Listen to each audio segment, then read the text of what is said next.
Hello, everybody. Ben Rogers here, the Raptors Digest. Riker, a monumental day, a day that's been anticipated for a very long time for Raptors fans. It was mentioned 4 years ago to the day that Bruno Caboclo was 2 years from being 2 years away. And today's the day he is ready. Yeah. He's ready. I don't even know what to say to that, man. It's been a weird sort of cult legacy that he left at the Raptors, and who knows? Maybe he's holding back, Maybe there's some secret sauce that he's just waiting to just rein in on the league, but realistically, it was sort of like this pet project, this kind of crazy gamble that they took during draft night 4 years ago, and it had everybody sort of scratching their chins, wondering what the heck the Raptors were doing.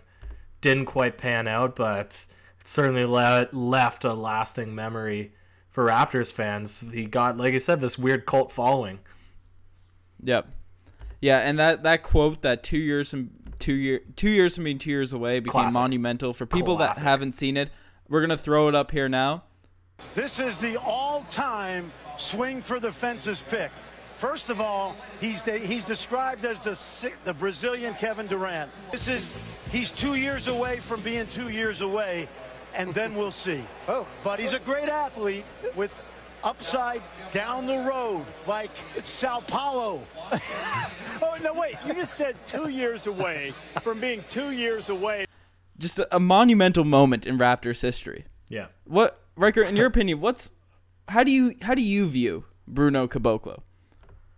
I don't know. To be honest, he was more of a meme in the game. Like, you would always boost his in 2K. You'd put his stats up and make him the best player, or he would just play with his ranking, whatever it was, 62 or something really low, and then just try to win the game playing with Bruno. He never got much playing time in real life to really rally behind him, but certainly the few seconds that he was in. Also, quick plug, I recommend going back to our earlier video, a little tribute to Bruno when he got traded away for some highlights. But he left behind this weird sort of energy that all Raptors fans gravitated to, and it's not like Raptors fans in general just latch on to every player.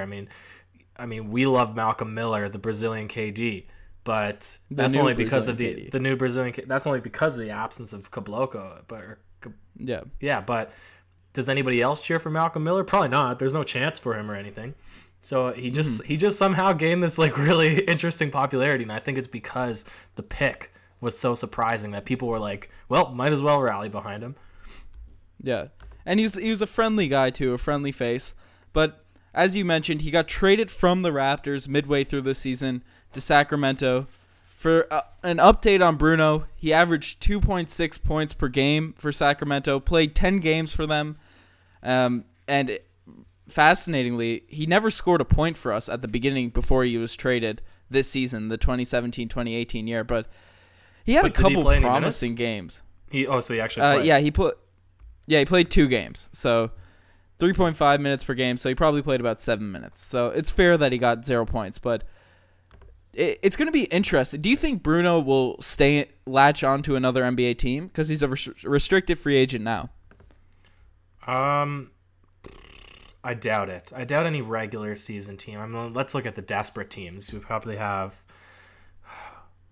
Phoenix, maybe Los Angeles. No, they're pretty. They're bad. They suck, but they're looking bigger. They have some pretty good players. Detroit is really bad. Magic. Yeah. But I just don't see any team. Maybe a G League team. I could maybe see him, or just going overseas. That's probably the more realistic option. But it's funny. Bruno's an interesting player.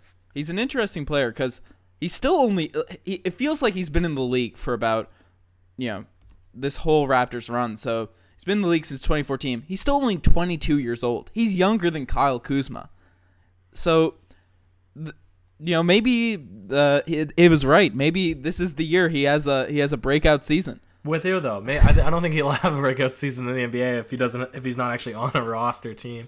But I think maybe if he can develop somewhere and then try to make some sort of a comeback, as you may, or an awakening or first appearance. I'm sure he's pretty well invisible to everybody else in the league, but I don't know. We'll go through some fun stories. He was listed, funny enough, as an athletic. This is the rationale behind drafting him. He was an athletic phenomenon. He's not a perfect player, but this young man has a chance to hit it big. He's going to be a guy that develops into our program and grow to do a lot of things for us. Defensively, covers a lot of ground, can block shots with his length. Unfortunately, that was Dwayne Casey that said that. Unfortunately, he didn't really speculate upon Bruno's IQ and actual ability to take advantage of that, his athletic phenomenon. But it is pretty funny because go ahead. Most definitely. But it's almost like the Giannis phenomenon. Coming in, super athlete, super long, can dunk. Bruno was a better shooter than Giannis coming into the league when they didn't come in at the same time, but when they were both rookies, Bruno was a better shooter.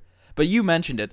The problem with Bruno is just every time he was on the court, he looked lost. And his IQ just didn't catch up with his physical and even, shooting abilities, even though it was very inconsistent. No, but you're right about it being the Giannis phenomenon. That was the reason that there was so much hype around him. It's like, we're going to draft a player that's very similar. The Giannis mold, the KD mold, somebody who's just has crazy length. That's a little raw. I mean, obviously Kevin Durant was more finesse, but I think Giannis was like, okay, can he develop into Kevin Durant? And then Bruno was like, can he develop into Giannis, who at the time wasn't even good himself, who can develop into Kevin Durant? So it was very lofty expectations. But you mentioned it. I wasn't even aware that they literally created the Raptors 905 or purchased the rights to the G League affiliate team for Bruno. Yeah. Well, that's the thing. A lot of people trash on the Bruno pick, and obviously he did not pan out. Unless we bring him back and he comes into his own and becomes a superstar. The Raptors' pick of Bruno did not pan out for him personally, but the Raptors didn't have a G League team before they had Bruno, or D League at the time. They got a D League affiliate to develop Bruno along with other players. Yeah. And he was the reason. He's the reason for this bench mob, the young players, because the young players wouldn't have got that experience playing in the G League, wouldn't have gotten as good as they got without Bruno Caboclo forcing the management's hand in getting a development team. No, that's totally true. And prior to the Raptors 905, they were the Fort Wayne Mad Ants, and they were actually the affiliate of 11 different teams. So nobody playing on that G League team had any direct access.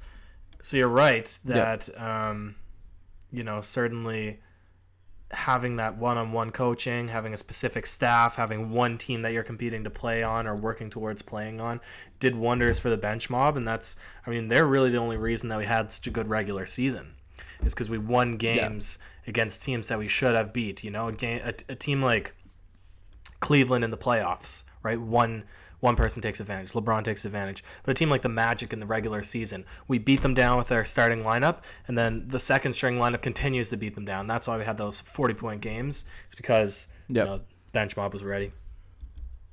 Yeah. So we can attribute the Toronto Raptors bench mob and young player success to Bruno Caboclo. That is his legacy. No, you say it with the chuckle, but that's true, man. That's true. Yeah, no, Bruno, I want to see him do good. I want to see Bruno come into his own and become an NBA player. Yeah. I think that'd be just great for the league, great for Raptors fans. Hopefully he does it. It comes back, maybe plays for the 905 again.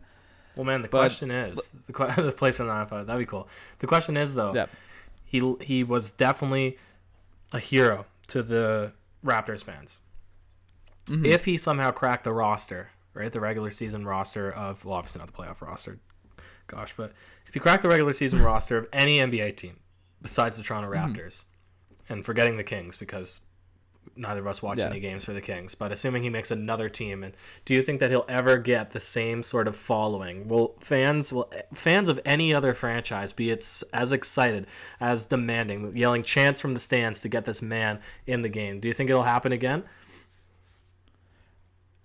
I think if he can get on a roster, he's just such a mystical creature. He'd do it. That huge wingspan, the random alley-oop dunks he gets in crunch time, random threes. People look at him and they think he's a scrub. He's got talent. It's just his IQ really needs to catch up with his play.